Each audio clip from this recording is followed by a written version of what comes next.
Oh my goodness. Ladies and gentlemen, Jaden Daniels. Put some respect on the boy's name. You can go ahead and say it. You can go ahead. Go ahead. Himothy. The Hail Mary looking like Aaron Rodgers out here. I am hyped. What a finish. I mean, that might be the best finish to a Washington game.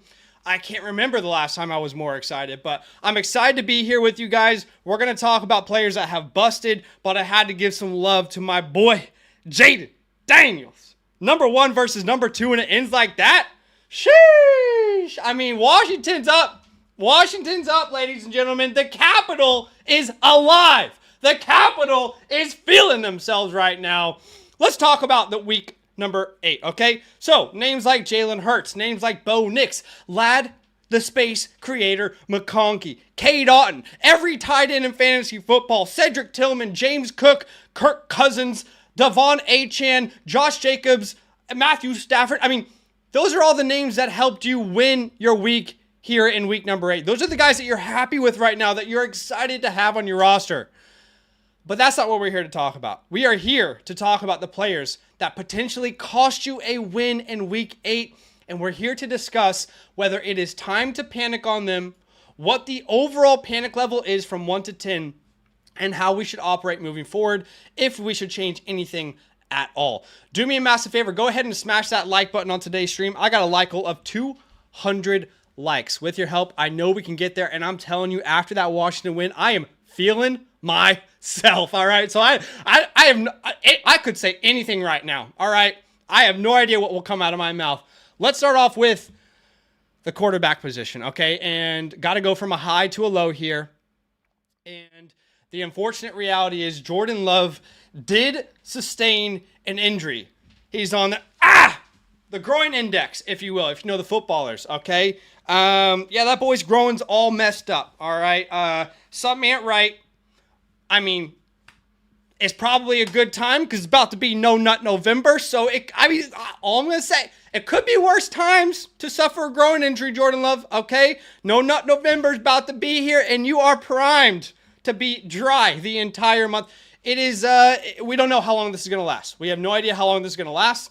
All I can tell you is what I know as of today, right here, right now, okay? So, Jordan Love was playing really, really well on a points per game basis, throwing a lot of interceptions, but, man, he was a touchdown machine. Obviously, leaves the game in the first half with no touchdowns. He had 6.7 fantasy points.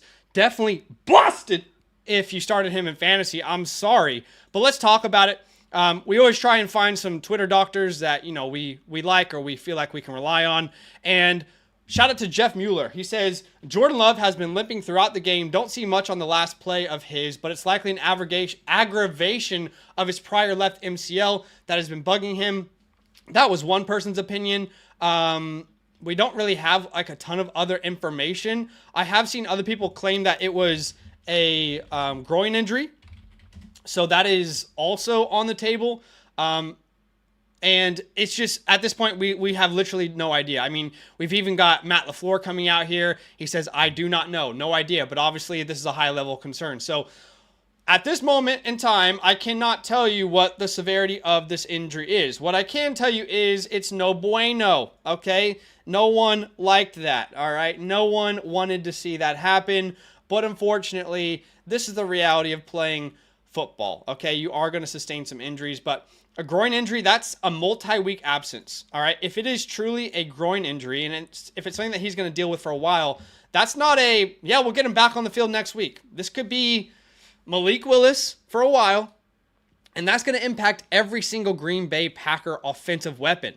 Everything from tight end to wide receiver, your Tucker Crafts, your Jaden Reeds, your Romeo Dobbs, Dontavion Wicks, Watsons, even Josh Jacobs will be impacted in a negative way, in my opinion. And we're starting to see Josh Jacobs really thrive. But it is not good. And there's no way for me to pretend like it is good. Let's just be real here. And obviously, Jaden Reed was an unfortunate, reaction to this injury.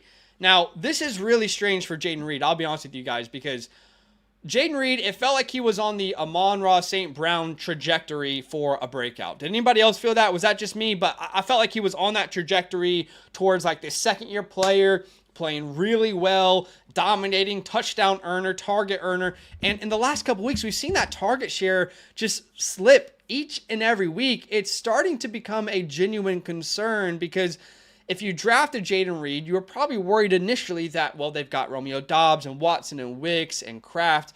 And now you are starting to see that come into play where there's a lot of weapons that they want to target. So this week he has 4 targets. That is a low in a game where Jordan Love has played. Remember, week 2, Jordan Love did not play. He had 2 targets. But to have 4 targets in a game where Jordan Love played in a competitive game, that's concerning. I'm not going to lie. That's concerning. Go ahead and look at the target share. You can see both Romeo Doubs and Christian Watson led the way with 6 targets. Those guys had 24% of the target share each.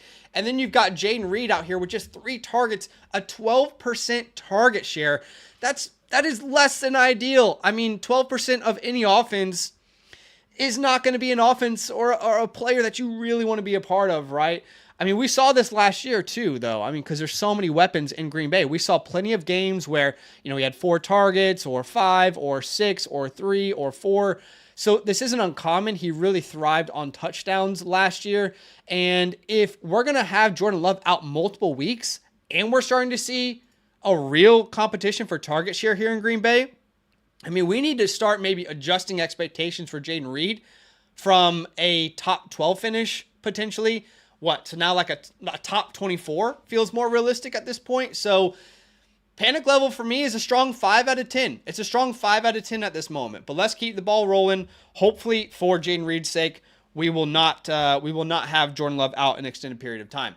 All right, moving on to Drake London. Do me a massive favor. Go ahead and smash that like button. I got a like goal today of 200 likes. With your help, I know we can get there. I appreciate y'all.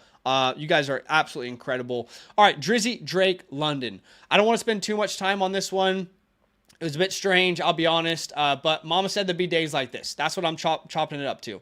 Mama said there'd be days like this. Remember, guys, heading into this game, we're talking about Drake London, who was the wide receiver 4 in fantasy football. We can't freak out over one game. We can't overreact to just one little piece of a week, right? So, again, looking back at this, we had touchdowns in, what was it, like 5 out of the last 6 games coming into week 8. He didn't find the end zone this time around, but he still had such a good target share since week 3 onwards. And it's just not something that I think you should really start to panic over just yet. Of course, teams want to use their entire offense. And that's what you saw today with names like Kyle Pitts getting involved, Darnell Mooney getting involved. Kyle Pitts had 5 targets. Darnell Mooney had 7 targets. And to be fair, they didn't really need to throw the ball all that much against the Tampa Bay Bucks. For the majority of that game, they had the game in control. There wasn't really, like, at any point a threat that the Bucks were really going to win that game. They definitely made it close towards the end. But let's be real for a second. They didn't really need to prioritize Drake London necessarily. So I don't think we should panic on this at all. This is a true 0 out of 10 for me. 0 out of 10. We don't panic on Drizzy. All right, how about Stephon Diggs? Because this could be bad. This could be bad. I'm not going to lie to you guys. This could be another... I don't want to speak any bad juju into the air right now, but non-contact is typically never good. I can't think of a time where recently we've seen a non-contact injury and it's been like, all right, cool, they got away with something. And I can only tell you what I've heard so far, so let's talk it through. And this is what we've heard so far, okay, from reliable Twitter doctors, for example, Jeff Mueller. Stephon Diggs says, hard to truly tell from this angle, but it looks like his right knee buckles inward as he steps right near the 40.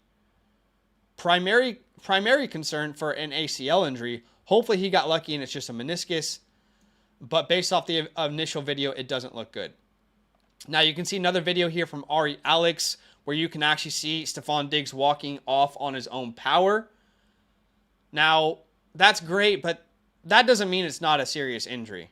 I mean, guys, we have seen plenty of players in many sports walk off the field with a torn ACL or a serious injury, or we've even seen it happen before at times with an Achilles, as crazy as that sounds. Remember Kobe Bryant back in his days, RIP GOAT. But, the most recent that I can think of was back to Klay Thompson, right? Tore his ACL, hit the free throws, walked into the locker room, and found out that he had this big road to recover ahead of him. So it's not good.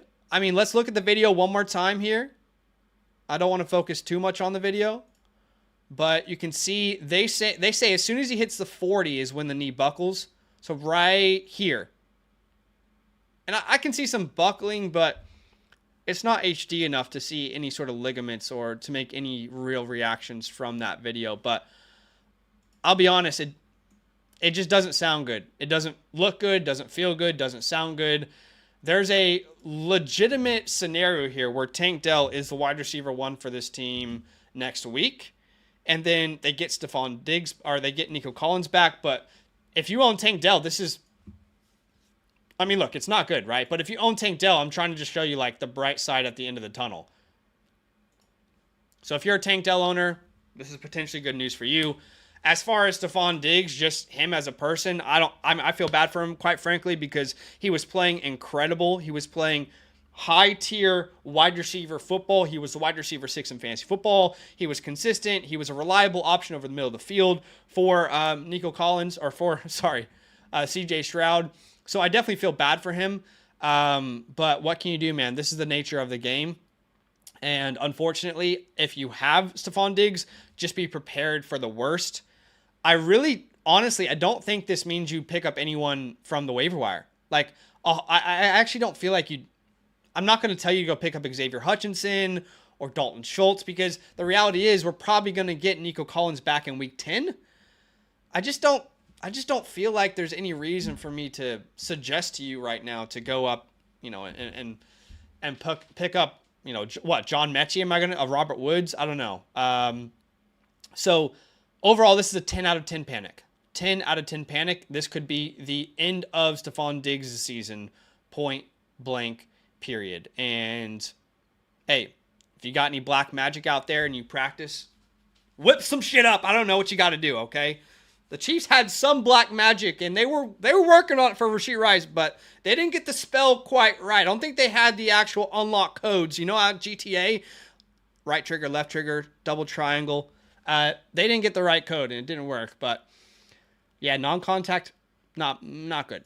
All right, let's talk about Amon-Ra St. Brown. I don't want to spend too much time on this, to be honest with you guys. There's no reason to panic on Amon-Ra St. Brown. The Lions had like 35 points at half. They threw the ball 18 times. There's literally no reason to panic on Amon-Ra St. Brown if you owned him. And honestly, you're lucky that he got into the end zone, quite frankly. But if you look at the target share here, Sam Laporta had 6 targets. Shout out to Tight End Day, National Tight End Day.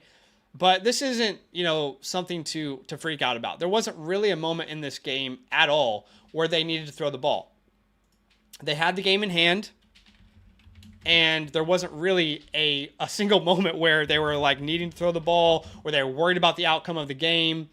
And I just think if you're panicking over that, then you're probably not considering all the context. I'd like to actually bring the game up for us here so you guys can see what I'm talking about.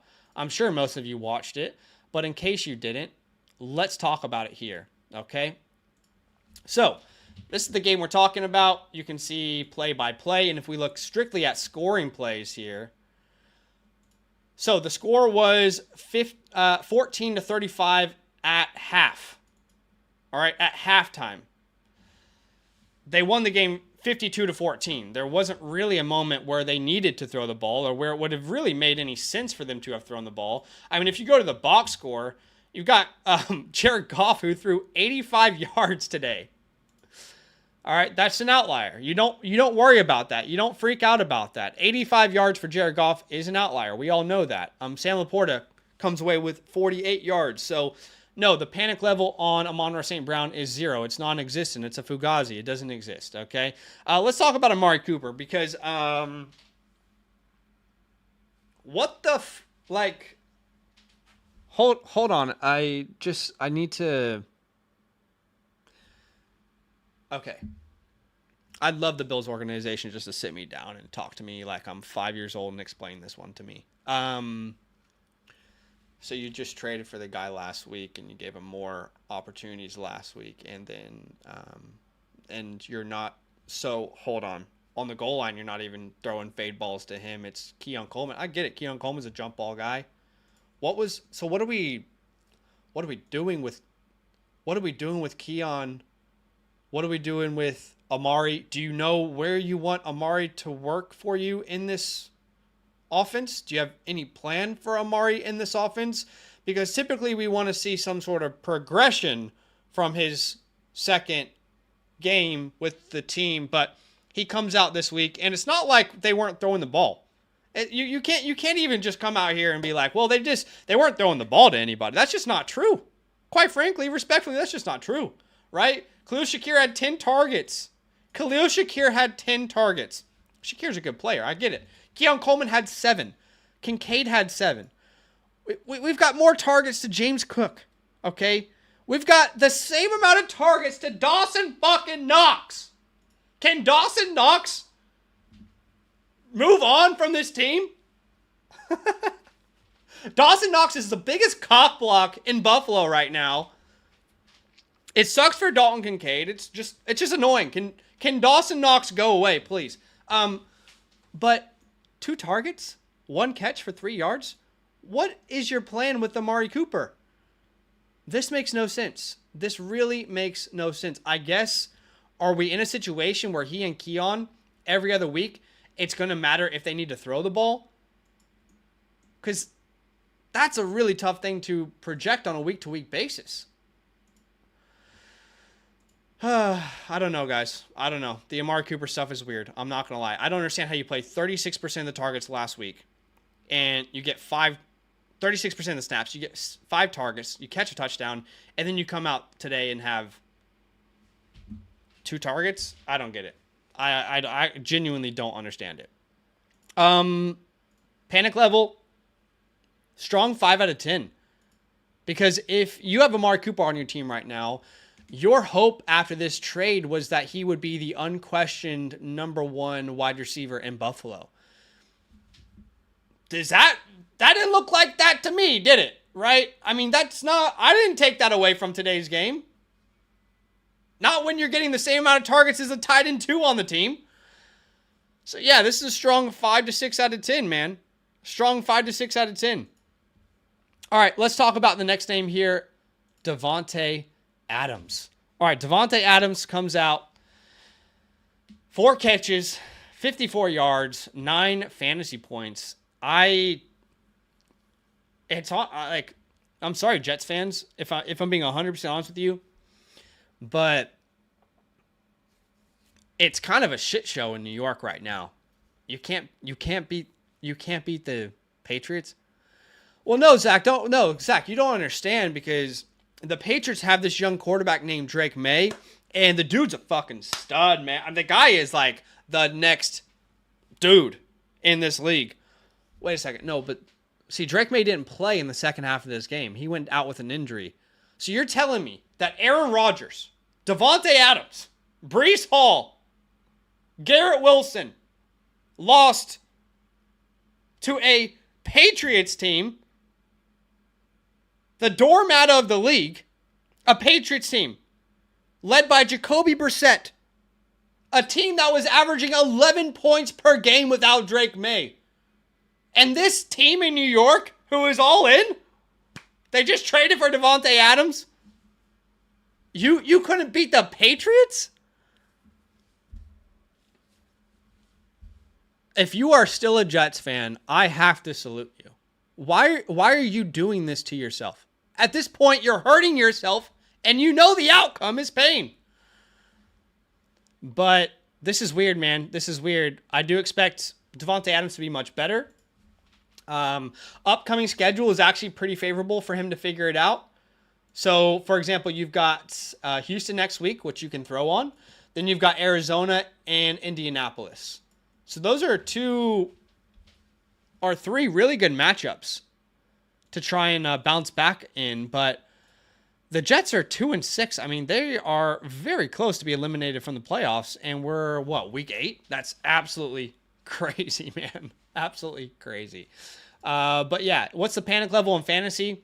I'd say it's like a 4 or 5 out of 10. Like, I think we need to take this seriously. There is definitely not a synergy right now between these two guys, and Aaron Rodgers isn't playing his best ball. He doesn't look like his old self, and let's hope that figures itself out. Hey, do me a favor, smash that like button on today's stream. I got a like goal of 200 likes. We're almost there. We are about 3/4 of the way there. I appreciate y'all for showing some love. All right, let's talk about Jordan Addison. I just want to quickly highlight this from Thursday Night Football. I'll be honest, I'm starting to get really annoyed with the Minnesota Vikings and the way they're using Jordan Addison. And funnily enough, so is he, because he went over to Instagram and put up a story, I think it was, and it said free 3.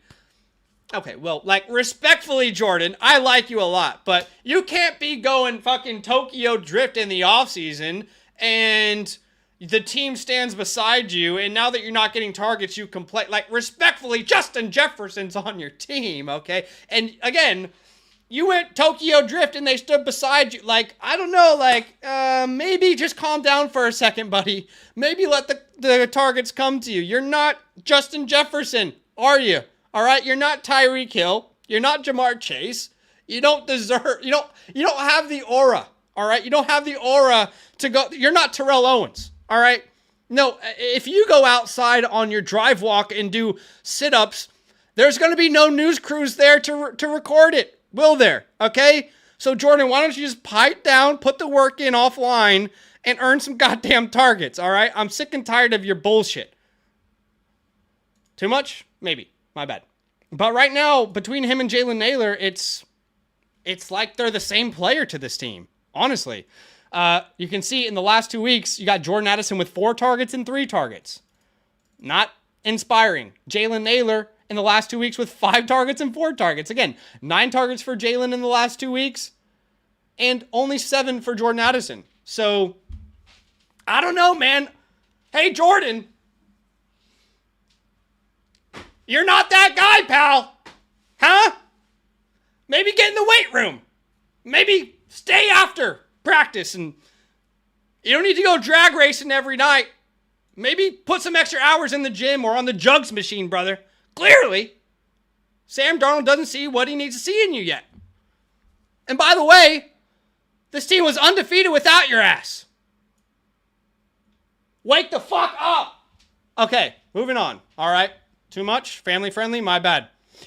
All right, next thing we need to talk about here is Michael Pittman. And this is a multi-offender. He has been on this list, I think 6 or 7 times at this point. So what more is there to talk about other than I've probably victory lapped the Anthony Richardson stuff too much. I honestly feel like maybe I am overdoing it, but I took a lot of shit on our Dynasty channel telling you guys to sell the Colts wide receivers because I didn't trust Anthony Richardson. I got laughed at. I got laughed at by a lot of people, and I feel some sort of vindication, and I think this is what it is at this point. I'm not sure this is ever going to turn around. I don't think this is going to change if you're a Colts fan, if you're an owner of one of their wide receivers. Michael Pittman. What's wrong with it's Michael Pittman's fault, right? It's Michael Pittman's fault. No, it's not Michael Pittman's fault. It's not. It's Anthony Richardson's fault. Oh my goodness. Let's look at this. Anthony Richardson, 10 for 32. Guys, you could, okay, do you got, anybody have little relatives out there? I mean, you might have a niece or nephew, right? All right. Think about the youngest relative to you. So is that your brother? Is that a niece, a nephew? I don't know, but just think about that. Who was that person in your life? Okay, for me, that's my nephew who I think is about 6 years old. So the reason I'm bringing this up is basically Anthony Richardson is playing in real life what it would be like if you played your nephew in Madden. You put Madden on the screen, you got your 6-year-old nephew, and you chose the Chiefs, and you gave your nephew the Jaguars, just for example, right? This is basically what's happening right now, okay? Anthony Richardson couldn't hit someone. I mean, I was about to, make a Chris Brown joke, but family friendly. I don't want to go too off the rails here, but I mean, the guy, at what point does it get better? I want to show you guys something. This was the first half. I tweeted this out. In the first half, Anthony Richardson had 2 completed passes out of 15. Guys, is Nathan Peterman? What's that? That's a 13% completion percentage. He had 1 interception and 2 completions. And one of those completions was a touchdown. I have said this for so many weeks, but he is basically Carson Wentz. And people don't agree with me. I mean, he is basically Carson Wentz, guys. It's disgusting. It is awful to watch. And I don't think it gets better. So the panic level remains a strong 9 or 8 out of 10. All right, we got to talk about a couple other names here. Starting with Ken Bone Walker. Was not a good game for Ken Walker. This was very out of character for Ken Walker as well. 12 rushing yards. 12 rushing yards. Against what was, before the week, a top 5 matchup for your fantasy running back. It wasn't good, ladies and gentlemen. You can see how much DK Metcalf means to this team. When you don't have a threat like DK Metcalf to stretch the field, the defense can really hone in on your run game. Think about it for a second. I love JSN. That boy, I mean, I might have the same 40 time as him. I love him. He's got ridiculous quickness, but the guy is not stretching the field like DK Metcalf is, right? So this is the unfortunate reality of not having a threat like DK Metcalf to stop the boxes close on the line of scrimmage. And ultimately, until DK Metcalf is back, you should have low expectations for this team as a rushing offense. Tyler Lockett can only do so much. JSN isn't stretching the field vertically. I mean, you're not playing 2 safeties high, are you, against JSN and Lockett? You're just not. You're not worried about Jake Bobo hitting you over the top for a 70-yard tud, are you? So this is the unfortunate reality of not having a superstar like DK Metcalf. 1.3 yards per carry. And I'm going to go ahead and say that's probably his worst performance on the ground. I don't know, maybe ever. I'm not sure I've ever seen him perform that poor. 1.3 yards per carry. I mean, that is, yeah, confirmed. His worst ever game efficiency-wise. I mean, we entered Zeke levels of bad in this game. So I do think we should lower our expectations until DK Metcalf is back. The good news is he plays the Rams next. You can run on the Rams. So maybe that's a more favorable matchup for him.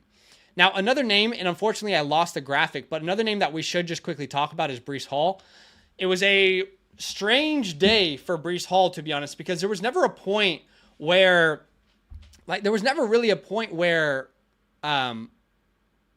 where this team was out of it. You know what I mean? They were always in the game. Now, he didn't really get the targets that we're used to seeing. 3 targets is actually a low on the year, right? 3 targets. Remember, guys, the last couple weeks, 9 targets, 6 targets, multiple games with 5, a game with 8 targets. Breece Hall is a contender to lead the league in targets amongst running backs. So to see 3 targets in a game where they were down is a little bit strange. I'm going to be honest. I'm a bit perplexed by that. A bit confused. Is this the Devontae Adams effect, and we haven't seen it yet? Is this the beginning of potentially a limit through the air for Breece Hall? I don't know, but ultimately, Braylon Allen gets a touchdown. If that touchdown goes to Breece Hall, you're probably not really worried about it. So overall, there's not really much to panic about here. This is like a 1 out of 10. You don't panic on Breece Hall at this very moment. All right, I wanted to talk about, that's all the players that we're going to talk about for today. I do think we should just quickly talk about Jalen Waddle, because it wasn't the best game for Jalen Waddle, but quite frankly, Tua is still just getting back, in the swing of things himself. He comes out there, 4 catches, 45 yards, 6 targets. I think he's going to be much more needed versus Buffalo. But he's got a pretty good upcoming schedule, guys. I mean, if you think about it, really the only game you're worried about upcoming is maybe the Jets. That's all the way in week 14. You can throw on the Texans. That should be a high-scoring game. The Niners are a tough defense, but you can throw on them. So I wouldn't be too worried about Jalen Waddle. It definitely wasn't the game that you wanted to see or wanted him to have, but it is the game that he had, and that's just the reality. Mama said there'd be days like this. So it is what it is, ultimately. I do feel like sometimes you can just chuck it up to that. It is what it is. It doesn't always work out. There's a reason that they play the games. And yeah. I do see someone in the chat telling me Jalen McMillan wasn't a good pickup. I just want to quickly address that. Jalen McMillan led the Bucs in targets. I don't know what else you want from Jalen McMillan in his first game as the wide receiver 1. So Jalen McMillan this week, one of my favorite pickups, 7 targets. The next closest wide receiver was Ryan Miller with 5. Clearly, we can see that the Bucs are going to continue to throw the ball. I was very happy with Jalen McMillan in this game. We expected around 10 fantasy points. He was one of our desperation flexes on a video this week. And what did he finish with? He finished with 9.2 fantasy points. There was also a deep end zone target, which he was open for, and unfortunately Baker underthrew it, led it into double coverage, was a touchdown. Kate Otten had a day, but I think we feel pretty good about Jalen McMillan moving forward as a decent flex option. He'll grow into that role as well. He's clearly the number 1 wide receiver. A lot of people worried about Trey Palmer or Sterling Shepard getting the most targets. You can see here, Jalen McMillan led wide receivers in snaps, routes run, in targets. So he's definitely still someone that you should stash, and you could continue to see his role grow over the course of time. We did get a couple super chats. I'm going to end the stream on those super chats. I appreciate y'all watching the video. Do me a favor, smash that like button. T. Gray says it's a good day to bet on tight ends. That's true. Happy National Tight End Day. I mean, pretty good day if you owned a tight end. Funnily enough, in the Flock League, I think Mason sat Sam Laporta. I don't know what that's going to end up looking like between his matchup and Badaki, but that will be a fun one to look at. We've also got a super chat here from Matthew, who says, I'm late to the party, but how about Jaden Daniels, baby? Hail to the Commanders. Honestly, I said this earlier in the stream, but the most exciting end to a game that I've seen for the Commanders since I started cheering for them in the year 1994 when I was born. So it was very exciting to watch. But I appreciate y'all being here. Do me a favor, hit that like button, show some love. Subscribe if you like the content. We got waiver wire video coming out tomorrow. You know, it's a week, okay? But we'll talk about some names. And good luck on Sunday Night Football. We'll see you soon. All love.